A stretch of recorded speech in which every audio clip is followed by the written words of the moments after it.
Hello. In the Crown of Aragon 639 years ago, it was December 28th, 1387. My name is Jonathan Seyfried. I'm a PhD candidate in history at the University of New Mexico, and this is the Historian's Notebook, a podcast about how history gets made. Season 1 is titled Molt Cara Companiona. We're looking at a document from each day of the first year of the reign of King Joan I of Aragon and Queen Violante de Bar. Let's begin today's document.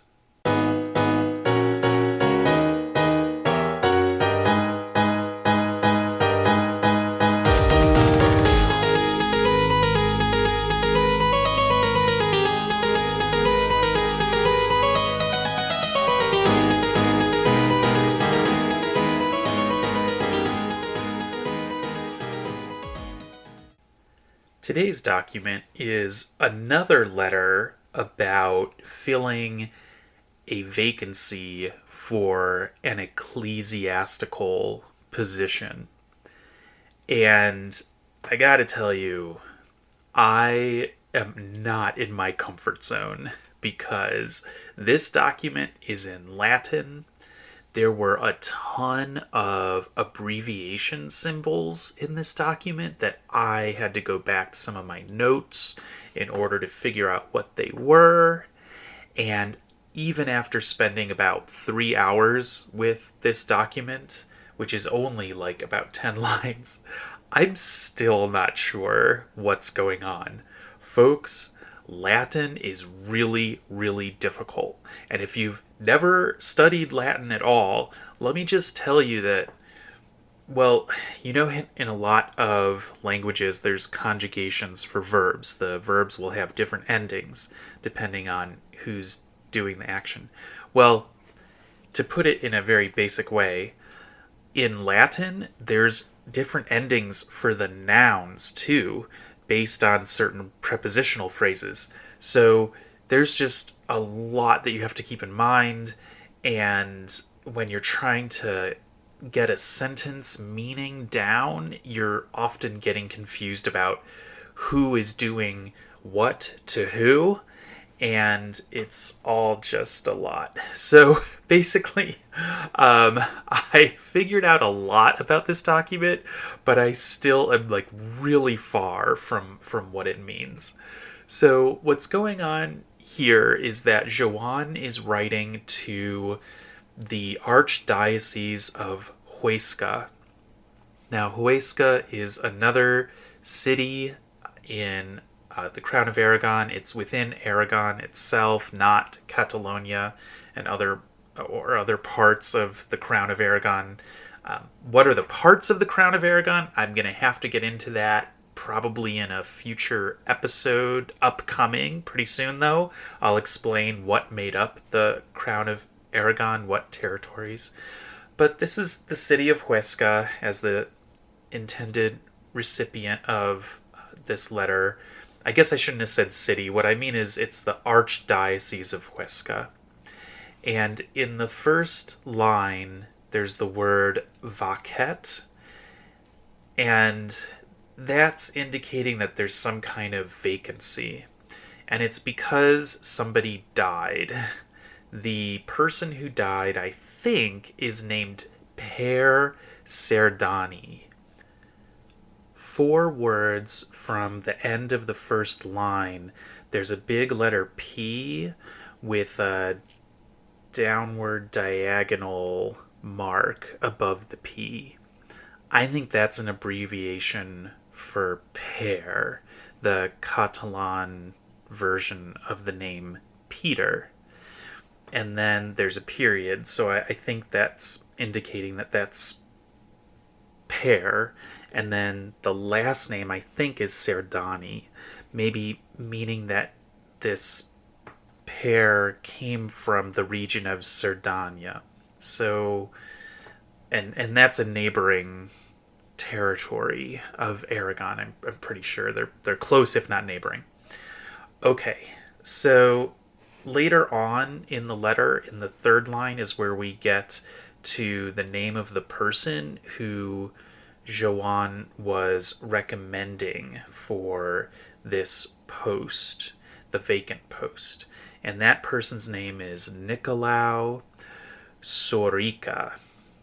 As best as I can transcribe what I'm seeing there, I think that's the person's name, Nicolau Sorica. The C has a cedilla underneath, which turns it into a soft C, sort of pronounced like the letter S. So Nicolau Sorica. And then later on in the letter, we find out that Nicolau is the son of somebody who's mentioned here as R. Sorica. This is most likely a Raimundo, like a Raymond.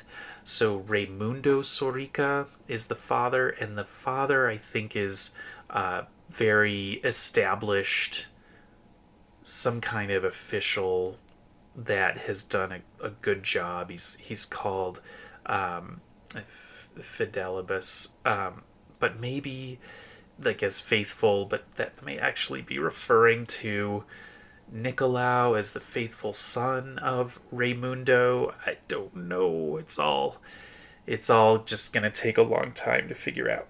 So here we have Joan getting involved with another ecclesiastical appointment. And in this situation, he's not addressing it to a particular person. It could be because this is a lower level appointment. The archdiocese here would have a bishop, but it's not like the archbishop. So, and I'm not even sure if it's a bishopric, to be honest. So basically, this is my guess. This is maybe being prompted by the father that sent in a request to Joan for this recommendation. But I don't know. It's just my best guess at this point. Okay, so how did I get to this document? Why did I torture myself with incredibly difficult Latin abbreviations? If I have my druthers, I will go for the Catalan letter versus the Latin letter, but it is good for me to practice the Latin and to give it a try. When I talk about the abundance of the archive of the Crown of Aragon, it's not like a uniformly spread out high quantity of letters each day. The archive will sometimes have like 30 letters in a day, maybe even more, and then other days are like down days, so there aren't as many choices. And then in some points in this year, there's going to be a real lack of letters from Joan because he had, I think, 2 different bouts of very serious illness where it looks like he's going to die. Like twice in the first year of the reign, it looked like Joan was going to die. So that's dramatic, and we'll get to that.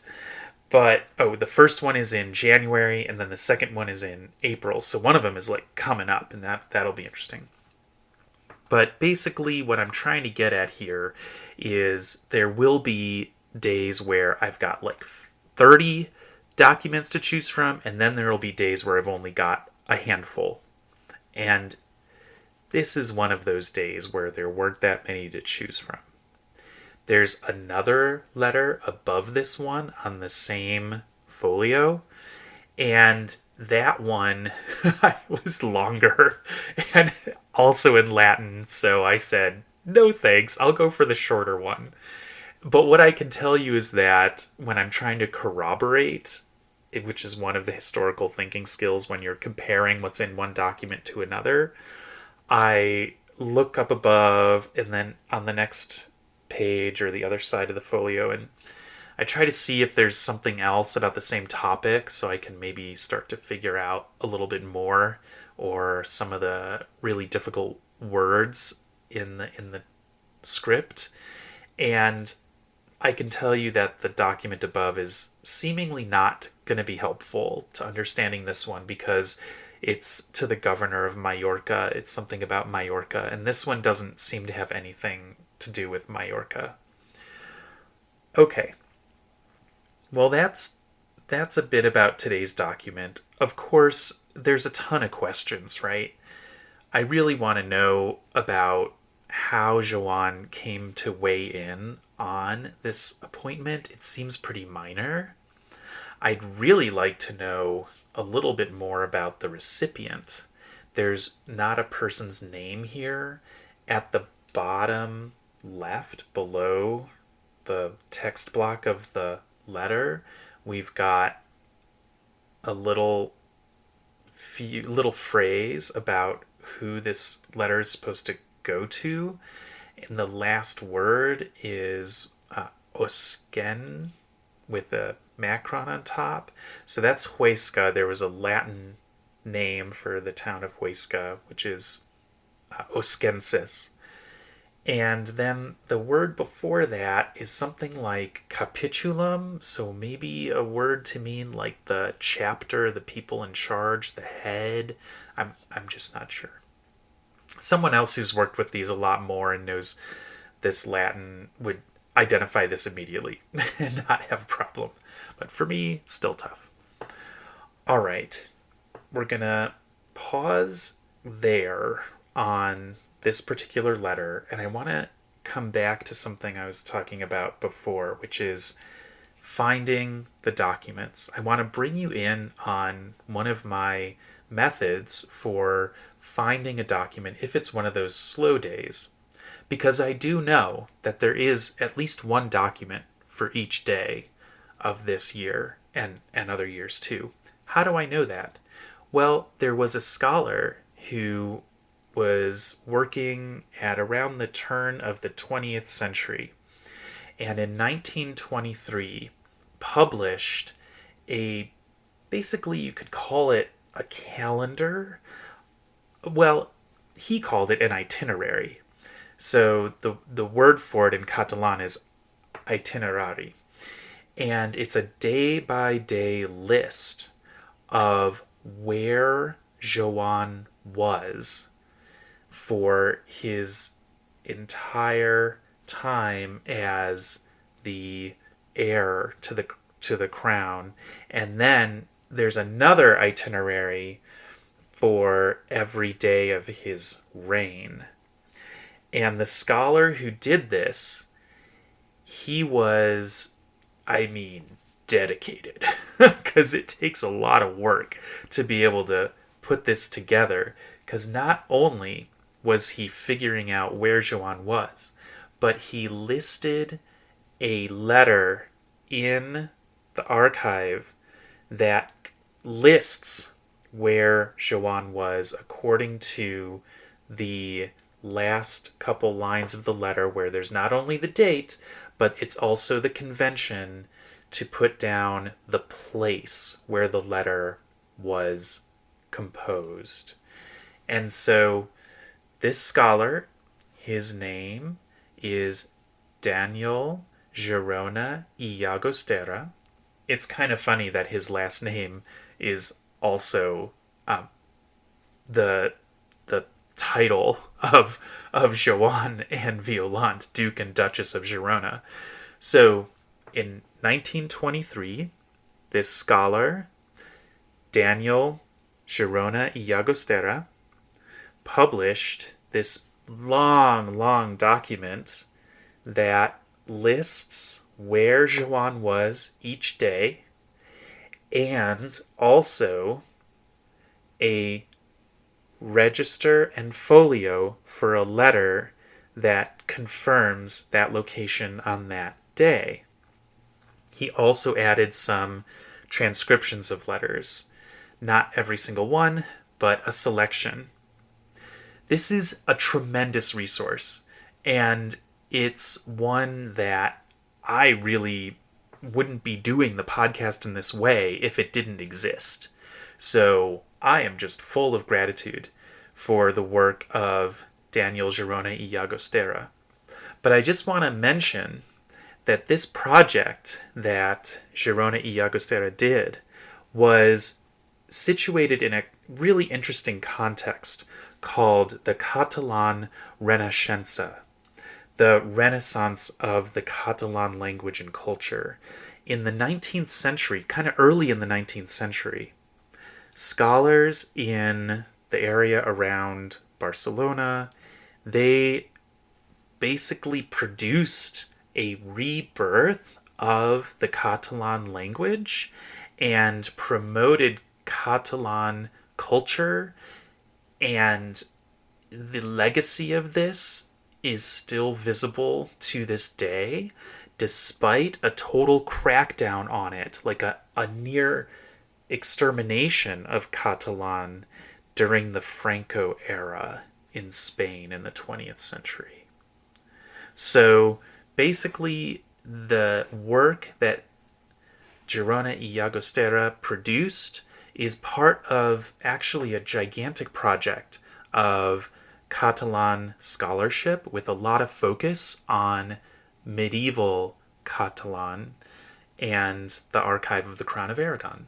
So there's a lot of scholars that got into this. It's a really interesting story, and I don't have time to get into any more details on it right now, but I do have some links in the page on the website associated with today's document, as well as an image of this page of Girona y Llagostera's itinerary of Joan's movements, and you can see where I was able to locate this particular document on this day.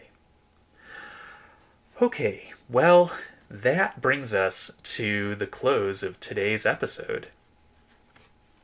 Thanks for listening to this episode of The Historian's Notebook, Season 1, Molt cara companiona. If you are leaving with more questions than you arrived with, I've done my job. Because the motto of The Historian's Notebook is dissatisfaction guaranteed. Visit the website to see an image of today's document and additional show notes, and listen again tomorrow to hear about the next day in the first year of the reign of King Joan I of Aragon and Queen Violante de Bar. In the meantime, take care.